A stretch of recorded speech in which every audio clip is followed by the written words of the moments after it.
એક ગામમાં એક બાઈ અને તેના ધણી રહેતા હતા.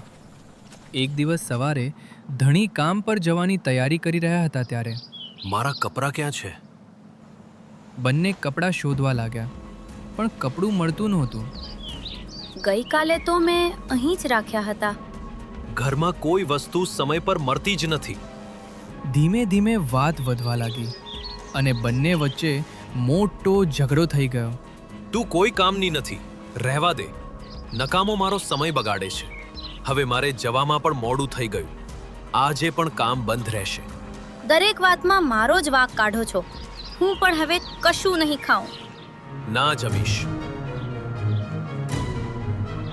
બાઈ ગુસ્સામાં ઘરની બહાર આવી ગઈ. સમય પસાર થતો ગયો. બપોર થઈ ગઈ. થોડા સમય પછી તેના ધણી બહાર આવ્યા. ચાલ હવે જમી લે. હવે જુઓ તમે, મારે નથી જમવું.